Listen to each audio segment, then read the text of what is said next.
गुरु माता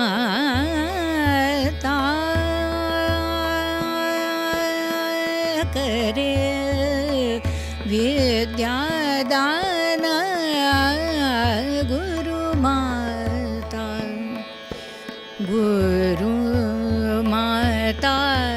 करे विद्यादान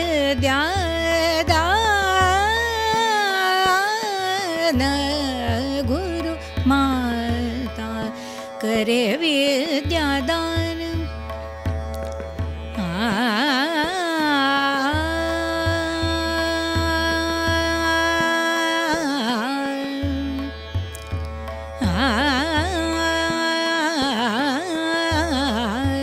गुरुमाता करे विद्यादान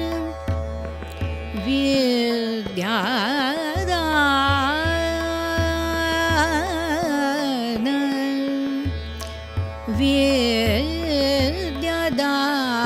विद्यादान गुरुमाता करे विद्यादान गुरुमाता करे विद्यादान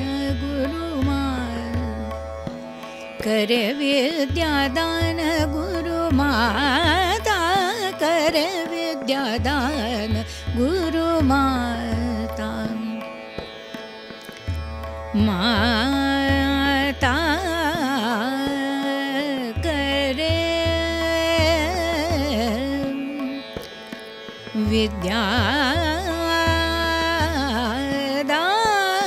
विद्यादान गुरुमाता करे विद्यादान गुरुमाता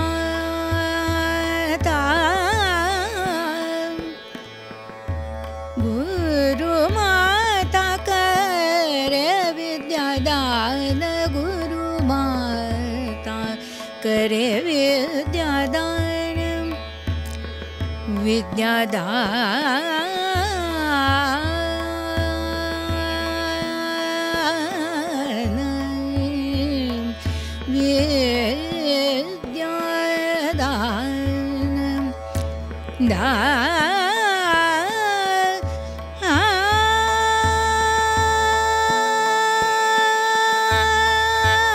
विद्यादान करे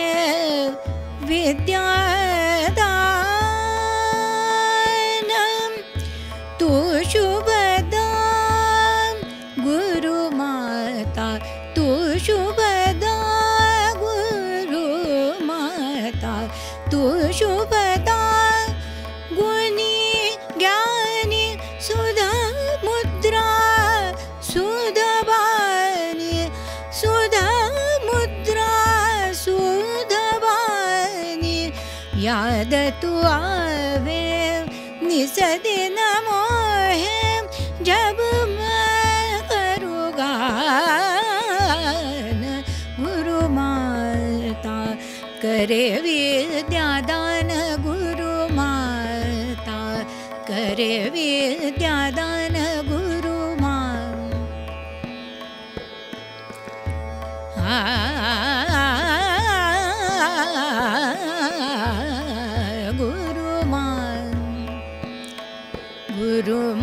गुरुमाता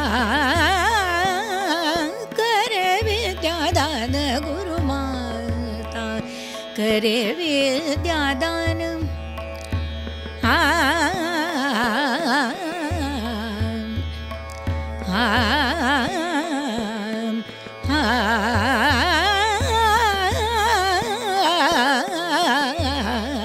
गुरुमाता करे विद्यादान गुरुमाता गुरुमाता गुरुमाता गुरुमाता गुरुमाता करे विद्यादान गुरुमाता करे विद्यादान गुरुमाता गुरुमाता गुरुमाता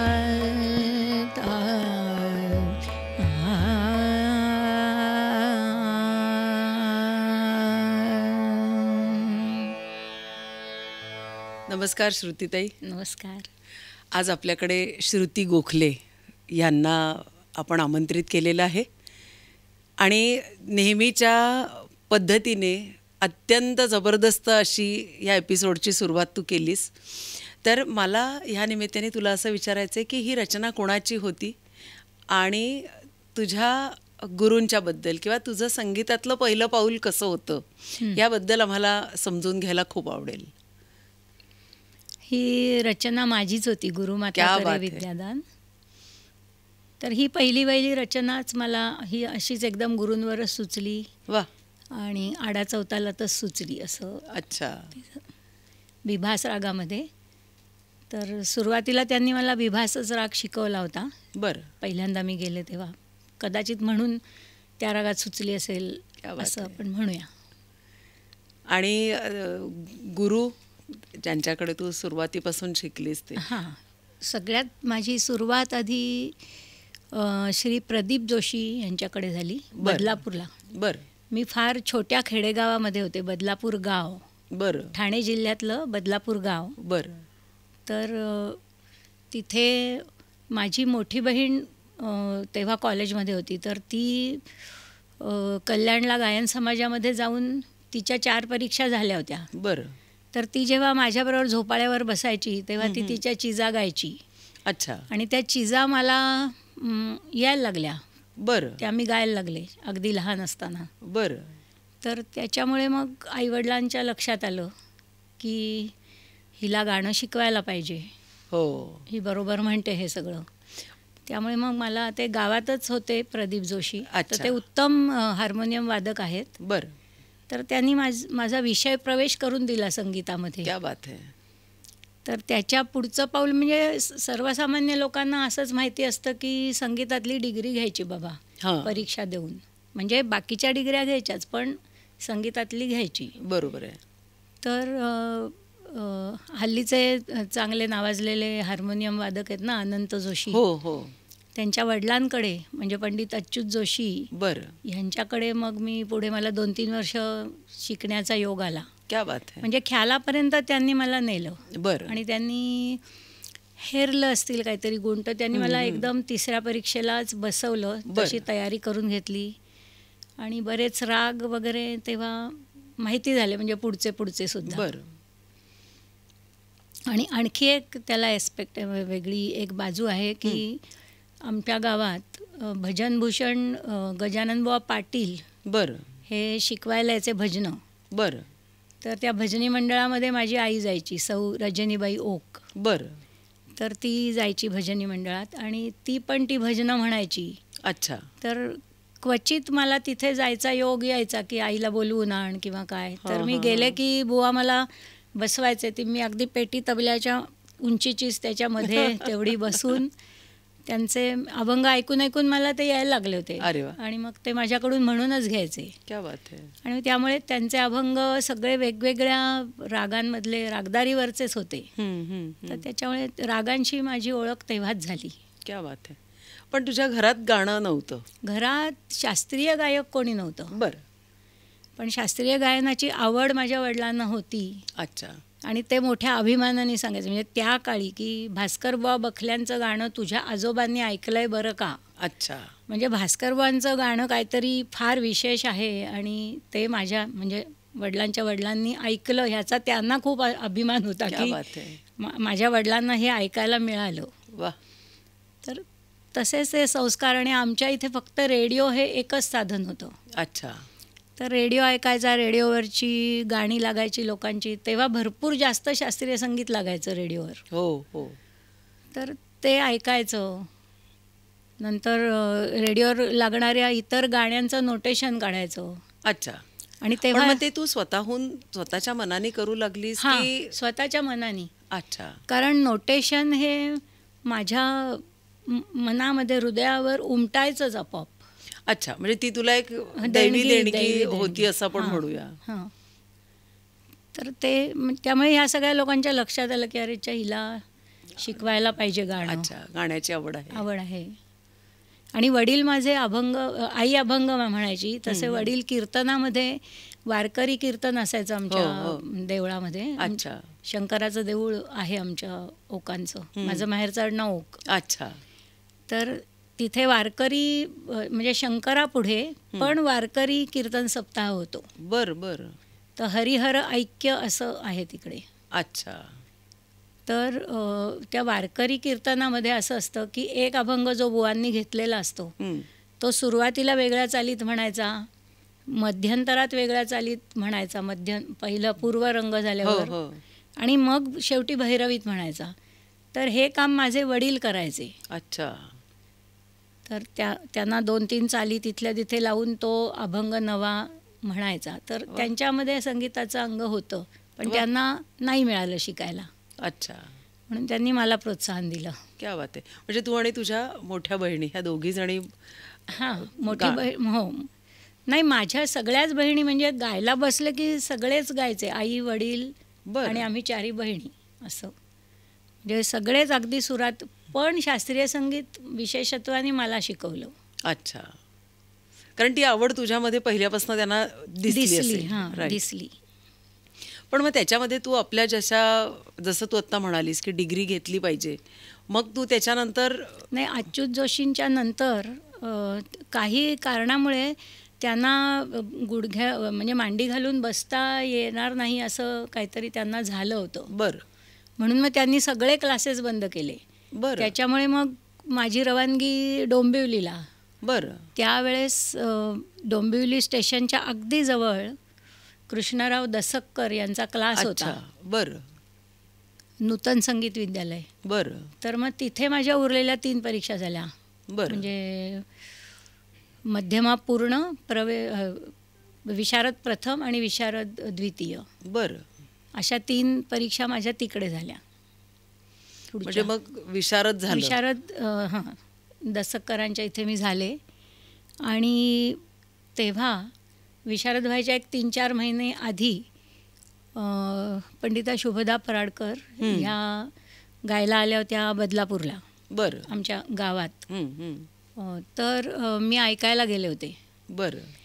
तर तेव्हा मला समजलं की मला आता हेच गाणं शिकायचं आहे, किंवा माझा गुरुचा शोध आता संपला इथे. अच्छा. मला हे गाणं शिकायचं आहे. आणि एकंदर मी बघितलं आहे माझी ओढ ही तालप्रधान वेगळ्या गाण्याकडे अशी आहे. बरं. म्हणजे सुराला तेवढंच महत्त्व आहे, नाही असं नाही. नाही असं नाही, बरोबर आहे.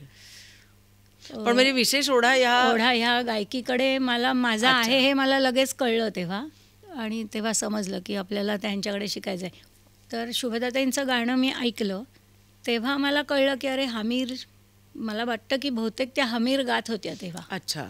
आणि विशारदपर्यंत मी हमीर शिकलेलीच होते ना. बरोबर आहे. तर तेव्हा मला ते एकदम उत्तरांगात उडी मारणं, ही ग्वाल्हेर गायकीची ही पद्धतच आहे की 10व्या मिनिटाला षड्ज लागला सुद्धा. हो. म्हणजे असं मी आजपर्यंत, मला हे सगळं नवीन होतं ना, आपण हळूहळू विस्तार करतो वगैरे. तर ते आवडलं मला. अच्छा. आणि ताल वेगळे होते त्याच्यामुळे आवडलं. समहाऊ मला वाटलं की नाही, माझा गुरुचा शोध संपला, हे ह्यांच्याकडेच आता मला शिकायचं आहे नक्की. पण माझी विशारदची परीक्षा व्हायची होती आणि मला असं कधीही आवडलं नसतं आणि अजूनही आवडणार नाही की ज्याचं त्याला श्रेय दिल्याशिवाय पुढे जाणं. बरोबर आहे. तर म्हणून मी ते 3-4 महिने आणि मी दसक्कर सरांची अनुमती घेऊन विशारद झाले. मग त्यांना म्हटलं असं की मला पुढे आता घराणेदार गायकी शिकायची इच्छा आहे आणि मी शुभदाताईंकडे जाऊ का? तर हो म्हणाले, अगदी जरूर जा. आणि मग त्या डोंबिवलीत राहत होत्या तेव्हा, मी बदलापूरला. तर प्रवास म्हणजे माझ्या संगीत शिक्षणाचं एकच गमक आहे की गुरुकडे जाण्यासाठी करावा लागलेला प्रवास, भरपूर प्रवास. कारण बदलापूर गावातून बदलापूर स्टेशन, बसेस कमी, रिक्षा फक्त 4च होत्या. अरे बापरे. आणि चालू शकणार नाही असं अंतर होतं. बापरे. तर तिथून स्टेशनला जायचं म्हणजे प्रत्येक ठिकाणी 10-10, 15-15, 20-20 मिनटं मोडायची. मग पुढे लोकल, मग ती लोकल डोंबिवलीला जाणार. तो क्लास मात्र जवळ होता आमचा, ह्यांचा दसक्करांचा. आणि नंतर असं म्हणजे प्रवास मला खूप कायम करायला लागला गाणं शिकण्यासाठी. पण म्हणजे अशी सुरुवात झाली ताईंकडची. आणि तिथले दिवस कसे होते मग तुझे? कारण त्याच्यानंतर तू एक तालमीचं हो गायकी शिकायला सुरुवात केली. तिथले खरंच सोनेरी दिवस होते. कारण त्या काय म्हणाल्या की आता तुझं विशारद झालेलं आहे त्याच्यामुळे तसे तुला राग तिथपर्यंतचे माहिती आहेत. बरोबर आहे. तर आपण आता डायरेक्टली ख्याल म्हणजे त्या सुरू करायच्या आणि त्यांच्या बरोबर मी मागे गायचं आणि सम पकडायची. अच्छा. म्हणजे एक आवर्तन त्या गाणार, एक आवर्तन मी गाणार. त्यांचं असं काय नव्हतं की जसंच्या तसं गायलं पाहिजे, कारण ते एवढं मोठं आवर्तन सगळंच्या सगळं कसं काय कॉपी करून गाणार. तर ते उपजंगाचं गाणं असायचं आणि अशा प्रकारे दर आठवड्यात एक राग. अच्छा. असं त्यांनी भरपूर राग मला, म्हणजे त्यांनी हातचं काही न राखता मला खूप क्या बात आहे. छान शिकवलं, प्रेमाने शिकवलं. पण मग ह्याच्यानंतर म्हणजे मी आत्तापर्यंत तुझे इतके कार्यक्रम ऐकले आहेत, ठाण्यातच आपण राहत असल्यामुळे, की तुझ्याकडे काही प्रत्येक वेळेला काहीतरी तू अशी एक जादूची पुडी नवीन उघडतेस आणि त्यातनं काहीतरी नवीन बंदिश. तर मग हा स्वतःचा जो शोधाचा जो तुझा प्रवास सुरू केला झाला तोही आपोआपच घडला असेल. तर त्याची सुरुवात कशी झाली? म्हणजे मला ही उत्सुकता आहे की इतके दिवस तू वेगवेगळ्या गुरूंकडे शिकलीस, विशारदचा एक मोठा टप्पा पार केलास, त्याच्यानंतर शुभदा त्यांच्यासारखे तुला एवढ्या महान गुरु लाभल्या आणि त्यांच्याकडचा एक प्रवास सुरू झाला. पण तरी पण तुला एक स्वतःचा शोध, ह्याच्यातनं तो प्रवास कसा सुरू झाला तुझा? असं असतं की गायकी आक्रमक आणि हळूहळू आपल्याला कळायला लागतं की माझा एकंदर स्वभाव मवाळ तसा. हो. आणि माझ्या आवाजाची पिच थोडीशी मध्यम अशी, अगदी खालची नाही, अगदी वरची नाही. बरोबर आहे. आणि आक्रमकता स्वभावात कमी, गाण्यात आहे. पण मला असं जाणवलं की आपली एक अशी वाट सुरू होते, आपोआप ती सुरू व्हायला लागली. असं काय मी मुद्दाम करायला जात नाही. मुद्दाम मी काहीच केलं नाही. पण काहीतरी नवीन करायला पाहिजे, आपण काहीतरी वेगळी आपली अशी एक वाट पाहिजे, असं मला पहिल्यापासून जाणवत होतं आणि जाणवतं अजून. आणि माझ्याही शिष्येला मी असं सांगते की नाही, मी शिकवलं तरी तू एक वेगळं तुझेपणा त्याच्यात घाल आणि मग क्या बात आहे, तू गा असं. तर त्याच्यामुळे मग विचार केला जातो प्रत्येक गोष्टीवर आणि मग त्याच्यातनं काहीतरी नवीन निघतं. नवीन म्हणजे सगळ्या मूलद्रव्य गाण्याची तीच आहेत, सूर आणि ताल. पण तरी त्यातनं काहीतरी आपल्याला एक सापडते गोष्ट. आणि मग ती मला नेहमीच असे अभिप्राय मिळतात की ह्या वर्षी काय नवीन छान छान छान वाटलं असं. तर सगळे उत्सुकतेने वाट बघत असतात. तर त्याच्यात तू काही नवीन, म्हणजे काही वेगळ्या पद्धतीचे राग पण तुला सुचले आहेत असं मी ऐकलं आहे. आणि वेगळी पद्धत खरी नाही, दोन्ही राग मला जे सुचलेत ते मी 2 रागांचं मिश्रण. म्हणजे मला असं वाटलं की हा राग ह्याला जोडला तर चांगलं होईल. अच्छा. किंवा एक मोठा विस्तीर्ण राग तयार होईल. नाही, आणि काय झालं, एकदा रामगौरी नावाचा आमचा जो आग्रा घराण्याचा राग आहे, तर मग तेव्हा मला वाटलं की रामाबरोबर कशी काय गौरी, शिवाबरोबर पाहिजे गौरी. अच्छा. मग ह्या रागाचं नाव रामगौरी का पडलं असेल? की मग त्या एकदा पार्वतीने सीतेचं रूप घेतलं आणि रामाची परीक्षा घेतली, पण त्यांनी तिला ओळखलं आणि नमस्कार केला की माते, मी तुला ओळखलं की तू सीता नाहीस. अशी काहीतरी त्या रामगौरी रागाचं नाव पडलं असेल असं, अशा स्टोरीवरून किंवा असं वाटलं. पण म्हटलं नाही, शिवगौरी राग पाहिजे.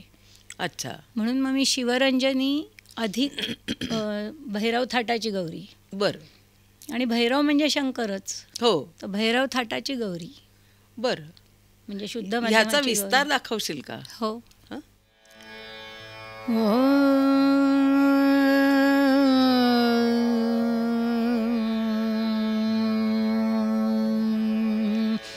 श्री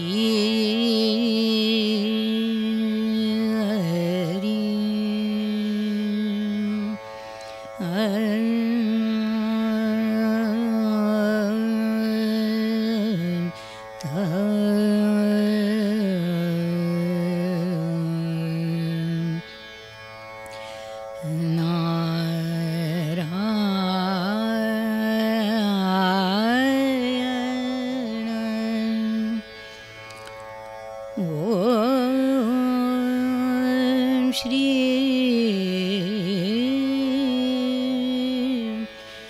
वा.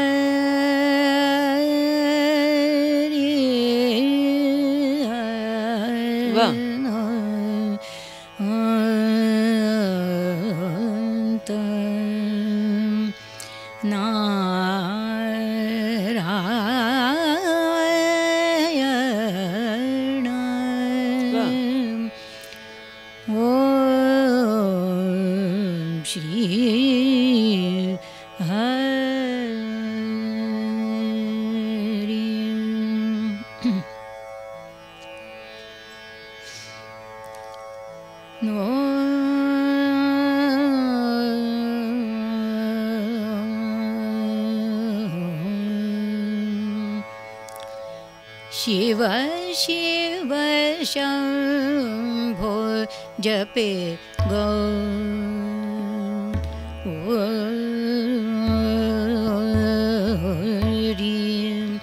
घन कानन में घन कानन में घन कानन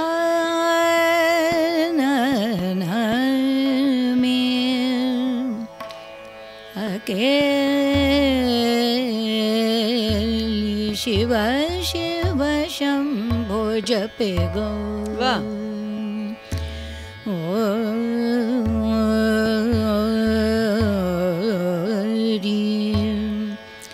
घन कानन में घन कानन में घन कानन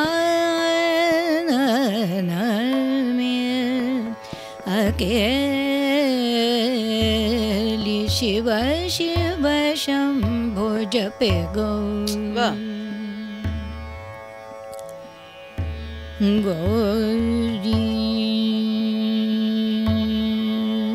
शंभो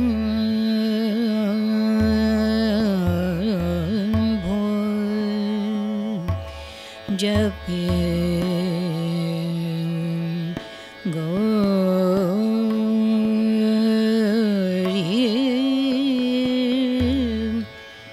ये शिव शिव शंभो जपे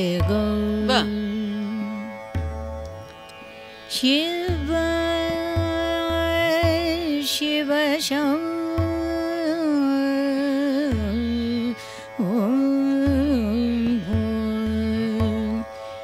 जपे गौरी घन कानन में अकेली शंभो जपे शंभो जपे गौरी घन कानन में अकेली शिव शिव शंभो जपे वा वा, क्या बात आहे. फारच मस्त ग. म्हणजे ते दोन्ही राग एकमेकांच्या हातात हात घालून इतके सुंदर म्हणलेस तू. मला आणखीन एक असं विचारायचं होतं की तू आता ही क्लासिकलची बाजू तर आपल्याला कळली आहे की त्याची एवढी छान तालीम तुझं घेत शिक्षण पुढे सुरू झालं, पण त्याच्याशिवाय तुला काही इतर गीत प्रकार तुला कसे भावले? अभंगांची तर मला पहिल्यापासून म्हणजे घरातनच देणगी मिळाली आणि गजानन बुवा पाटलांमुळे. पण त्याच्या पण काही रचना तू केल्यास अभंगांच्या म्हणा? अभंगांची एक मी मला प्रत्येक माझी रचना होण्यामागे कुणीतरी आहेच. माझी एक विद्यार्थिनी होती, बरं, तर ती मला उगाचच म्हणाली की कैवल्याच्या चांदण्याला भुकेला चकर ही जी प्रसिद्ध रचना आहे, तर त्याला तुम्ही चाल लावा. बाप रे म्हटलं, काहीतरी काय बोलतेस, मी कशाला लावू चाल, ही एवढी लोकप्रिय आणि चांगली चाल आहे ती. आणि तू मला वेगळी चाल लावा तू का सांगतेस? नाही म्हणे मला वाटलं तुम्ही लावाच तुम्ही. मग आता मी काय करणार, मग लावली. बरं, तर ते ती ऐकवशील? हो हो. कैवल्याच्या चांदण्याला, कैवल्याच्या चांदण्याला भुकेला चकोर, भुकेला चकोर.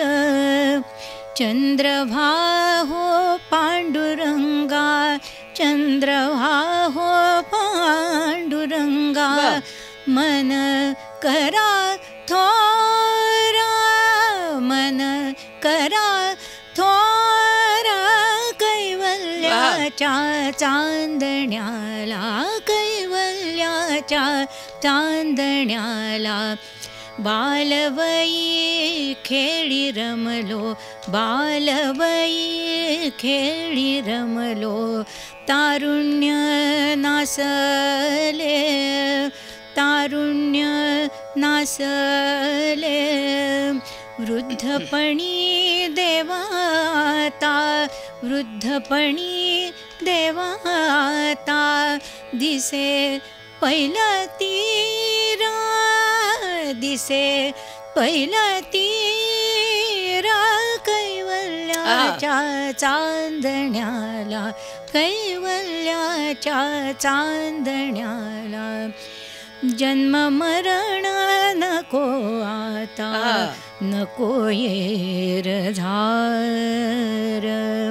जन्म मरण नको आता, नको येर झार. नको ऐहिकाचा नाथा, व्यर्थ बडीवारा. कैवल्याच्या चांदण्याला भुकेला चकोर. क्या बात आहे, वा, काय सुंदर. म्हणजे तालाचे सगळ्या गोष्टी पण इतक्या सुंदर ह्याच्यात दिसत होत्या. तुझा तालाचा पण अभ्यास खूप वेगळ्या पद्धतीचा आहे हा तुझ्या, मला त्याच्यामध्ये. हां, आणि ना तो सगळ्या गोष्टी सारख्या तुझ्या गाण्यातनं प्रकर्षाने जाणवतात. तर तू म्हणजे तुझ्याकडून आम्हाला हे ऐकायला आवडेल की तालाचा पण काय वेगळा अभ्यास करतेस. काय असं काय ना काय ह्याला असं स्पेसिफिक उत्तर देणं कठीण आहे. पण सुराच्या बाबत जसं सगळ्या गायकांना माहीत असतं की सूर ॲक्युरेट पाहिजे, ॲक्युरेट पाहिजे, हे आपल्या मनावर बिंबवलं जातं. हो. आणि तसाच ताल पण to the point, to the accuracy point जर तसं तुम्ही गायलात तर ते फार चांगलं उठून दिसतं. हो हो. म्हणजे जसं की तुम्हाला सगळ्यांना वाटतंय की काहीतरी ही वेगळं करते, तर त्यातल्या त्यातच जास्तीत जास्त तालाशी निगडीत राहून, म्हणजे कधी मात्रेला धरून, कधी मात्रेशी खो खो खेळून, किंवा त्याचे मात्रेचे आणखीन आपण छोटे छोटे भाग करतो ख्याल गाताना. हो हो. तर त्या भागांशी एक थोडा खेळ करून असं गायलं की वेगळं वाटतं ते लोकांना. हो हो. किंवा मागे मी ती एक बंदिश वेगळ्या मात्रेपासून सुरू केली होती, त्यामुळे मग एकदम ती वेगळीच दिसायला लागली. असं असं असा मी अभ्यास करते, मग त्यामुळे त्याच्यातनं काहीतरी छान निघतंच. तर जशी म्हणजे सुराची ॲक्युरसी पाहिजे तशी तालाची पण पाहिजेच. हो. तालाच्या बाबतीत अडखळता नाही कामा, असं म्हणजे मी माझ्या विद्यार्थिनींना सांगते. माझ्यापुरतं मी बघते, कारण नाही का. बरोबर आहे, बरोबर आहे. पण ते तुझ्या गाण्यामध्ये इतकं छान सतत जाणवत असतं, म्हणून म्हटलं आज ही संधी मिळाली आहे तर आज तुला पकडून हे विचारूच की ह्या बाबतीत तू नेमका काय अभ्यास करतेस किंवा करवून घेतेस. कारण तीच दृष्टी तुझ्या शिष्यांच्या गाण्यात पण दिसते, आणि तेवढंच त्यांचंही गाणं असं छान उठून दिसणारं तयार तू करून घेतेस. म्हणून तू महान गुरु आहेस असं मला वाटतं. की काय असतं, गुरु शिष्य जेव्हा आपल्याकडे येतो तर तेव्हा त्याला कसं घडवायचं किंवा काय योग्य ते संस्कार, कधी रागावून कधी प्रेमाने, ह्या ज्या काही गोष्टी आहेत, मला वाटत नाही तू कधी रागवत असशील म्हणून तुझ्याकडे भरपूर रागवते असं कधी वाटत नाही. पण ते तू खूप सुंदर पद्धतीने तुझ्या पण शिष्या त्या मांडताना दिसतं. आणि म्हणून तुझा जो अभ्यास आहे किंवा ही एक एवढी मोठी साधना आहे खरं तर ही तुझी, की ती छान दृष्टीत येतेच ती, असं आहे. मला असं वाटतं की प्रत्येक जशी आपली शाळा असते हां, अकॅडमिक शिक्षणाची, की इतिहास, भूगोल, मराठी, इंग्लिश सगळं त्याच्यात, बरेच गणित, हो सगळे विषय शिकवतात, तसं ह्यातलं लईचं गणित वेगळं आहे, बरोबर आहे. तालाचं गणित वेगळं आहे. तर हे सगळं, हे पण गणित त्यांना यायला पाहिजे, बरोबर आहे. काय गणित आहे. आणि गणित करून गाणं म्हणजे ते वृक्षही नाही वाटता कामा, हां, ते जडही नाही वाटता कामा, बरोबर आहे. मधुर, सहज सहज आणि रंजक. उगवता आलं पाहिजे. रंजक. बरोबर आहे. असं असा मी प्रयत्न करते. त्याच्यामुळे ख्याल शिकवतानाच मी, सूर तर आपण शिकवणार असतोच त्यांना, हो बरोबर आहे. पण ताल तुम्ही आधी तालच पाठ करा. आधी तिलवाडा झुमरा किंवा जे काय असतील तुमचा बरोबर आहे. विलंबित एकताल जे असेल ते तुम्ही प्रत्येक मात्रेचे 4 भाग आणि ते दिसले पाहिजेत तुमच्या पाठांतरामधून, बरोबर असे आहे. करा. आणि मग फक्त मुखडा पकडा. म्हणजे जसे इतर विषय असतात ना, तसे आपल्या संगीत शाळेमध्ये रोज असे 5-6 तास संगीत शाळा पाहिजे. खरंच आहे. आणि नुसता ओंकार लाव, मग एक एक सूर लाव, कोमल लाव, तीव्र लाव, 12ही सूर लाव, 12ही सुरांचे डिफरन्सेस क्लिअरली कळायला पाहिजे. बरोबर आहे. हे तर आपण करून घेतोच हो, आपल्या हो. विद्यार्थ्यांना. तसंच तालाचं पण आहे. तालाचे पण सूक्ष्म सूक्ष्म भाग असतात आणि त्या सूक्ष्म भागाच्या सुरुवातीला, म्हणजे आपण जशा श्रुती शिकवतो बघ, हो, सा हो. म प ला 4 श्रुती. हो हो तर पूर्वीचे असं होतं ना, की काही संगीतशास्त्रज्ञ मानतात की पहिल्या श्रुतीवरच स्वर हो, सुरू हो, होतो, हो. काही मानतात 3 शेवटच्या झाल्या ह्याची. की शेवटच्या हां. तसंच तालाचं पण नाही आहे का, हो की तालाच्या त्या शेवटच्या बिंदूवर हं. स्वर मांडा का पहिल्या बिंदूवर मांडा, ह्यांनी सुद्धा खूप फरक पडतो. हो तर अशा, म्हणून आधी नुसतं आवर्तन पाठ करा किंवा ज्या तालात तुम्हाला म्हणायचं आहे तो ताल त्या लयीत, कारण लय बदलली तरी विश्व बदलतं. क्या बात है. वा. कारण तोच ख्याल तुम्ही धा, धीन, धीन, धा ह्याच्यात म्हटलात की बदलणार हो विश्व, म्हणजे माहोल माहोल बदलणार. बदलणार. आणि बरोबर तोच धा, धीन बरोबर आहे. ह्याच्यात म्हटलात की माहोल बदलणार. बरोबर आहे. किंवा तीच बंदिश तुम्ही 4थ्या मात्रेपासून सुरू करा, हं. तसंच पुढच्या खंडात 8व्या मात्रेपासून सुरू करा. म्हणजे हे उदाहरण दिलं मी. बरोबर आहे. तीच बंदिश कुठल्याही मात्रेपासून तुम्ही सुरू करा बरोबर आहे. असं. आणि मग बघा काय डिफरन्स होत. आणि तीच बंदिश एवढं ते शक्य कठीण असतं. म्हणजे हो तीच बंदिश प्रत्येक मात्रेपासून सुरू करून ती जशीच्या तशी कशी म्हणणार ना, नाही हो. शक्य. पण तशा मग बंदिशी बांधल्या जातात. ते मी अच्छा. नंतर एक उदाहरण दाखवीन मी माझ्याकडून. एक बंदिश, एक म्हणजे अशा अनेक बांधल्या गेलेत, पण बरं. आपल्याला वेळेचं बंधन आहे त्याच्यामुळे आवर्तनामध्ये आवर्तनं बरीच लपलेली असतात. असं कधीतरी असं लख्खकन चमकून जातं आणि अरे मग वा. तशी ती बंदिश होते. तर असा अच्छा. तो अभ्यास आहे की नुसता मुखडा पकडा, मग तो किती वेळा म्हणजे तो आपला ख्याल जसा जसा पुढे जातो हां हां. तसा मुखडा पण पुढे जातो. म्हणजे अच्छा. हा गायकीचा भाग आहे. बरोबर आहे. ख्याल म्हणजे मुखडा सेम टू सेम राहत नाही. जसा आपला ख्याल पुढे जातो तसा मुखडा बदलतो. किंवा आपली जी लय चालू असते त्या लयीत तो मुखडा येतो वगैरे. असे बरेच, म्हणजे हा अभ्यास खूप व्यापक आहे. त्याच्यामुळे कधीकधी नक्कीच त्याचं व्यापकत्व दिसतं समोर आणि मग कधीकधी असं वाटतं की कसं एका जन्मात आपल्या हातून कसं क्या होणार बात है. असं. खरंच आहे गं. आणि खूप संगीत मोठं आहे. हो खरंच त्यामुळे इतकं छान. आपण त्याचे उपासक झालो हेच आपलं हो. सुदैव असं मी मानते. खरंच आहे ग. बंदिशी आपल्याकडे भरपूर पाहिजेत. तर माझ्याकडे खरोखरच म्हणजे त्रितालाच्या पहिल्या मात्रेपासून 16व्या मात्रेपर्यंत सुरू होणाऱ्या बंदिशी आहेत. अरे वा. त्रिताल म्हणजे त्रिताल असं नाही, हां पण कुठच्याही तालाच्या पहिल्या, दुसऱ्या, तिसऱ्या, चौथ्या बरं. आणि मग ते तशा सुरू झाल्या की मग तसं ते अक्षरशः विश्व बदलतं. आणि ह्याचा अनुभव नक्की घेतलेला आहे. अरे वा. आणि आणखी त्याची उपासना जशी करत राहीन तसं आणखी नात खोल जाण्याचा मानस आहे. बघूया. क्या बात आहे. तेव्हा आपण परत भेटूया नक्की. आणखीन तुला म्हणजे आणखीन वेगळे पण काय दिसतं संगीतामध्ये? संगीतातलं तुझं?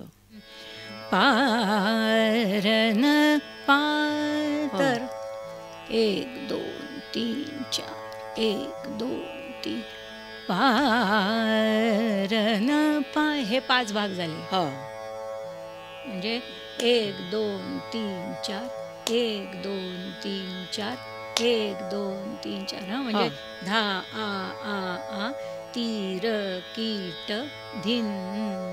तर ते शेवटचं धा धा धिन धिन असतं. त्याच्यातलं धिन पारन पा. तर ह्याच्यापेक्षा जास्त रेंगाळलो तर बेकार वाटतं ते. धा आ पारन पा. नाही गेली त्याची गंमत गेली. आणि ह्याच्यापेक्षा फास्ट घेतलं तर चांगलं वाटतं. कारण त्या मुलीने चुकीचा समज करून घेऊन ती 5 भाग गात होती. धा धिन पा धिन इन पा म्हणजे इन इन इन 4 असतात ना धिनच्या पुढे. 3 असतात. धिन धरून 4 होतात. आणि त्या आपण शेवटच्या इनला पारन म्हणजे पा तो गेला. आ पा आरन हे 4 झाले. पा पावर सम. तर मी तिला सांगितलं असं 5 घेऊ नकोस भाग, कारण हे छान वाटत नाहीये. तर धा धा धिन पारन पा म्हणजे पारन पा झाले ना 4. पारन तर हे डौलदार वाटतंय. तर हा तो अभ्यास की जसा सूर ॲक्युरेट पाहिजे तसा ताल पण ॲक्युरेट पाहिजे. बरोबर. आणि ते साधायला खूप कठीण असतं. म्हणजे सूरच आधी साधता लोकांचे जन्म जातात. मग ताई ह्या इतक्या सुंदर तू गोष्टी सांगतेस की मीच आतमध्ये त्याच्यात तालांच्या ह्याच्यात घुसत चालली होती. पण नंतर परत मला भानावर यायला लागलं की नाही, आपल्याला लोकांना आणखीन तुझ्याकडून काही काही गोष्टी मला समजून घ्यायच्या आहेत. मला एक सांग की तू शुभश्रुती नावाने बऱ्याच रचना केल्या आहेस. म्हणजे त्या प्रचलित सगळ्या तालांमध्ये तू केलेल्याच असशील. पण अजून नवीन काही प्रकार तू त्याच्यात केला आहेस का? टपख्याल एक माझ्या हातनं झाला. क्या बात है. तर टपख्याल म्हणजे टप्प्याच्या अंगाने घेतलेल्या ताना. आणि फॉर्मॅट ख्यालाचा. म्हणजे ख्यालासारखं तुम्ही विस्तार करत करत पुढे जाता. तर त्याची एखादी रचना ऐकवशील? हो. यमन रागामध्ये आहे. क्या बात है.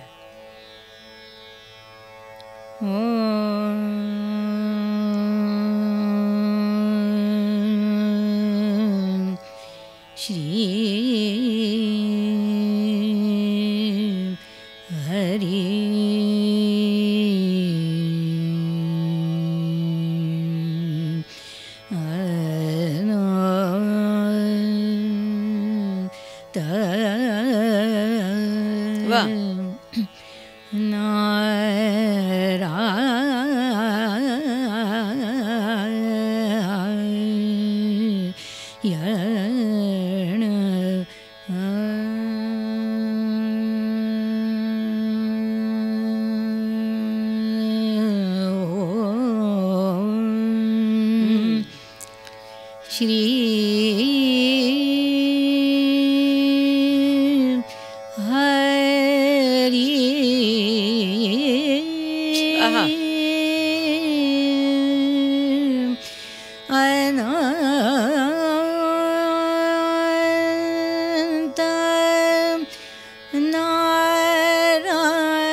क्या बात आहे. तिलवाड्यामध्ये आहे. वा. हे मन मोहन श्याम माधव मुरली मनोहर सदा रहियो हमरे पास हे मन मोहन श्याम. वा वा. माधव मुरली मनोहर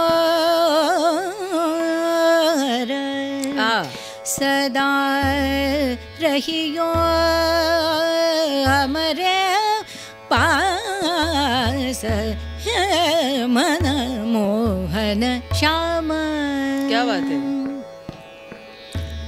श्याम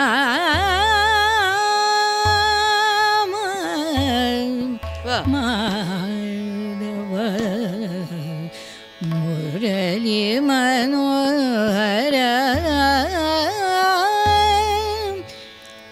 मन मोहन शुभ श्रुती शरण जात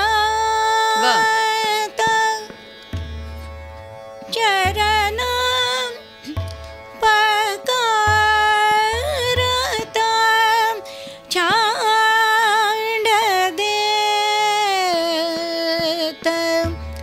जगत की आस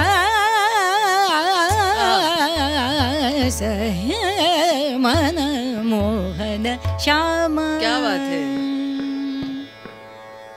वा. इतका सुंदर बांधलायस ना की त्याची ती समेवर येण्याची जी जागा आहे ना ती खरंच अप्रतिम आहे. म्हणजे मला पुन्हा एकदा हा पूर्ण ऐकायची खूप आता इच्छा निर्माण झाली आहे. आणि हेच सगळे विचार म्हणजे श्रुती गोखले एक चांगली आर्टिस्ट घडायच्या मागचा जो प्रवास आहे आणि हाच आमचा मुख्य उद्देश आहे. कारण ह्या सेगमेंटचं नाव आहे आमच्या म्युझिक कहानिया. तर एक आर्टिस्ट जेव्हा तयार होतो तेव्हा त्याच्या मागे दिसताना तो फक्त आर्टिस्ट, तू जसं आत्ता म्हणालीस की खूप आपण हसत मुखाने आपण गात असतो, म्हणजे त्याच्या मागचे जे कष्ट आहेत, त्याच्या मागचे जे साधना आहे ती सगळ्या लोकांच्या समोर ह्या निमित्ताने आपण आणायची असते. आणि हा एक आमचा छोटासा प्रयत्न आहे की अभिजात भारतीय शास्त्रीय संगीताचा जो प्रचार प्रसार नवीन पिढीपर्यंत सतत वेगवेगळ्या माध्यमातून गेलं पाहिजे. आणि हा आमचा एक छोटासा खारीचा प्रयत्न आहे की तुझ्या मागची जी काही स्टोरी आहे ती किती छान प्रकाराने तू आज सांगितलीस आम्हाला आणि तीच नवीन पिढीला आम्हाला पोचवायची आहे.